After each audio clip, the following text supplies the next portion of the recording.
সারা বাংলাদেশে হাম রোগে আক্রান্ত হয়ে 100-র উপরে শিশু অলরেডি তারা মারা গিয়েছে। দেখেন, আমরা এমন একটা দেশে বসবাস করি যেখানে দুর্ঘটনা, স্বাভাবিক রোগে এত মানুষ মারা যায় যা অন্য দেশে যুদ্ধেও এত মানুষ মারা যায় না। বিশেষ করে যাদের বাসায় ছোট বাচ্চারা আছে তারা অবশ্যই সতর্ক হবেন। এবং আপনার শিশু যদি হাম রোগ হয়ে যায় তাহলে আপনি কোন দোয়াটা পরে তাকে ফু দিবেন এবং হাম রোগের কি কি লক্ষণ আছে এবং এর প্রতিকার কি, এই বিষয়ে বিস্তারিত আলোচনা করব। 1 নম্বরে এই হাম রোগের যে লক্ষণ রয়েছে সেটা হচ্ছে আপনার শিশুর গায়ে দেখবেন 101 থেকে 104 পর্যন্ত জ্বর হবে মোটামুটি কয়েকদিন। এরপরে দেখবেন তার গায়ের মধ্যে র্যাশ উঠতেছে, লাল লাল দানা উঠতেছে। এরপরে তার নাক দিয়ে পানি ঝরতে পারে, চোখের মধ্যে লালচে আবরণ পড়তে পারে। এই লক্ষণগুলো দেখলে অবশ্যই আপনি ডাক্তারের কাছে যাবেন। তবে মনে রাখবেন, রোগ চিকিৎসার চাইতেও প্রতিকারটা হচ্ছে সবচেয়ে বড়। প্রতিকার কিভাবে করবেন?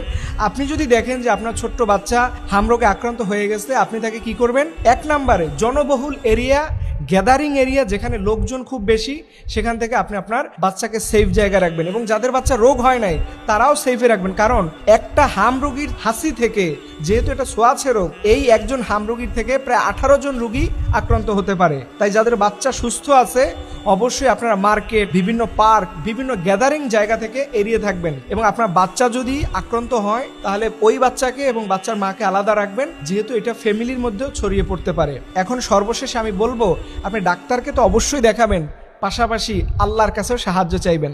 এর জন্য নবীজি সাল্লাল্লাহু আলাইহি ওয়াসাল্লাম, যেহেতু হাম রোগের সাথে জ্বরের একটা সম্পর্ক আছে, এই ক্ষেত্রে আপনি নবীজির এই দোয়াটা বেশি বেশি পরিমাণে পড়বেন।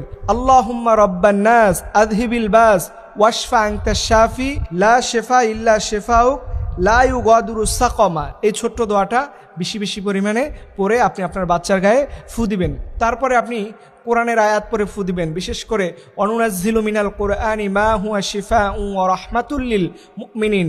এর আগে আপনি সূরা ফাতিহা পড়বেন, দরুদ শরীফ পড়ে আপনার বাচ্চার গায়ে হালকা পানি ছিটিয়ে দিতে পারেন। আপনার বাচ্চাকে পানি খাওয়াবেন।